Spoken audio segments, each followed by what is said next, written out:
जय श्री कृष्ण। देखिए, एकता और मतभेद का कितना असर पड़ता है। गीता के प्रथम अध्याय के दूसरे श्लोक में इस बात से हमें सीख मिलती है। पांडवों की सेना 7 अक्षौहिणी थी और कौरवों की सेना 11 अक्षौहिणी थी। 7 और 11 का अनुपात था। संख्या में कौरव सेना अधिक थी, तो फिर भी पांडवों से हार गई। कारण यह था कि कौरव की सेना में मतभेद था और पांडवों की सेना में मतभेद नहीं था। जीतने का एक कारण यह भी है, पांडवों के पास धर्म था और कौरवों के पास धर्म नहीं था। कौरवों की सेना में जो वीर महावीर सैनिक थे, उनको पता था कि हार हमारी होनी तय है, क्योंकि हम अधर्म के पक्ष में हैं। इसी कारण पांडवों की जीत हुई। पांडवों के साथ वासुदेव कृष्ण थे। वासुदेव कृष्ण साक्षात धर्म के स्वरूप हैं और जहां धर्म रहता है वहीं विजय श्री रहती है, जहां विजय श्री रहती है वहीं वासुदेव कृष्ण रहते हैं। हमें भी अपने जीवन में यह सीख लेनी चाहिए कि हमारे परिवार में, हमारे समाज में, हमारे मित्र संबंधी नाते हित, हमें सब जगह एकता बना के रखनी चाहिए, क्योंकि एकता में बहुत बल होता है। संख्या में कम होने के बावजूद भी पांडव सेना ने कौरव सेना को हरा दिया था। इसका कारण यह था कि पांडव सेना में एकता थी, उनमें धर्म का बल था। तो हमें भी अपने समाज में, अपने घरों में हमें एकता बना के रखनी ही चाहिए, क्योंकि एकता में बहुत बल होता है। जो काम हम अकेले नहीं कर सकते, वह काम हम अपने समाज को लेकर, अपने घर को लेकर बहुत ही जल्दी और कम समय में कर सकते हैं। इसका परिणाम बहुत जगह देखने को मिलता है।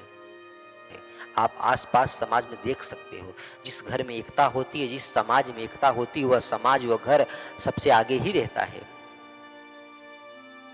इसलिए समाज में एकता बहुत जरूरी है।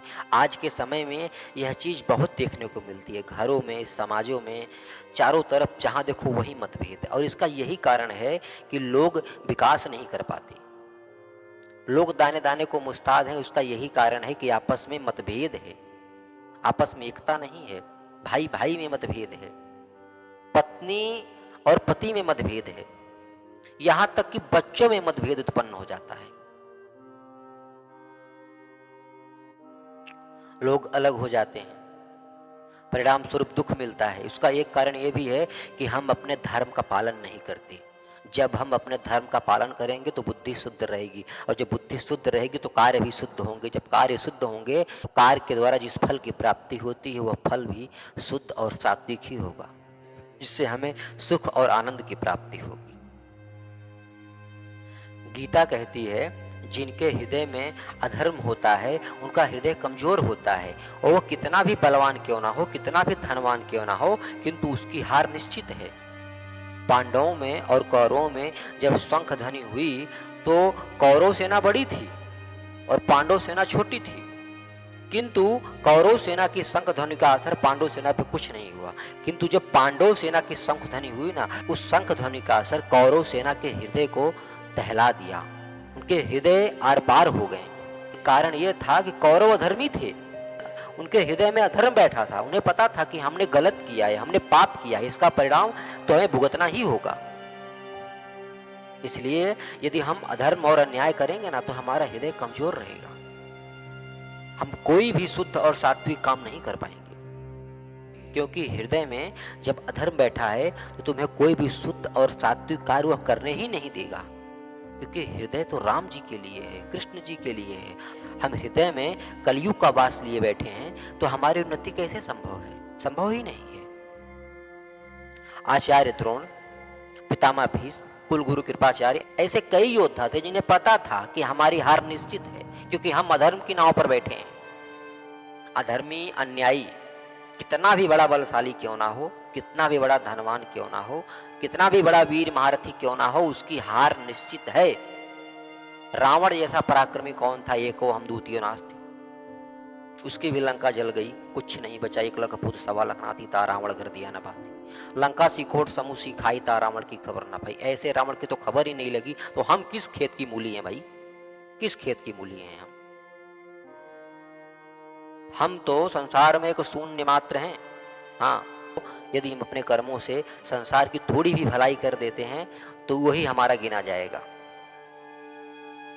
तो हमारी स्थिति कुछ उठ सकती है, हमारी भी गिनती हो सकती है। यदि हमने भी जानवरों की तरह खाया पिया और बच्चे पैदा किए और चले गए संसार से, तो हमारी गिनती, और वो घर के सामने जो गाय बधी है, वो भैंस बधी है, बस हमारी भी गिनती उस जानवर से ही होगी, उससे अधिक हमारी गिनती नहीं हो सकती। इसलिए यदि हम धर्म का पालन करते हैं, जीवन की कोई भी जंग हम हार नहीं सकते, क्योंकि धर्म के साक्षात स्वरूप वासुदेव कृष्ण है। यदा यदा हि धर्मस्य ग्लानि भवति भारत है अभ्युत्थानम् अधर्मस्य तदात्मानं सुजान्यहम् परित्राणाय साधूनां विनाशाय च दुष्कृतां धर्म संस्थापनार्थाय संभवामि युगे युगे। भगवान कहते हैं, जब जब धर्म की हानि होती है तब तब मैं आता हूँ, साधु पुरुषों की रक्षा के लिए मैं आता हूँ, दुष्टों के विनाश के लिए मैं आता हूँ, हर युग में जन्म लेता हूँ। कलिकाल के भी अंत में भगवान कल्कि आएंगे। अभी तो कलयुग का सिर्फ 5100 वर्ष ही बीता है, 4,32,000 वर्ष का यह कलयुग है। कलयुग अभी गोदी में खेलता हुआ बालक है 6 महीने का। विचार करो, जिस दिन कलयुग अपनी चरम पे होगा, अपनी जवानी में होगा, क्या गति होगी संसार में। इसलिए हमारे तुम्हारे आज के कर्मों से जो संसार की शुद्धि हो जाए, संसार में संसार का थोड़ा भी कल्याण हो जाए ना, यही कल के लोगों के लिए काम आएगा। रामानंद सागर, B.R. चोपड़ा, इन्होंने जो रामायण और महाभारत बना दी है, ऐसा तो है नहीं आज के लोग ही देख रहे हैं, वो कल के लोग भी देखेंगे, और जब तक रहेगा तब तक की पीढ़ियां उसे देखती रहेंगी और अपने जीवन को शुद्धि के मार्ग पे ले जाएंगे। इसलिए अपने कर्मों के द्वारा संसार में थोड़ा थोड़ा योगदान दें, ताकि संसार का कल्याण हो सके।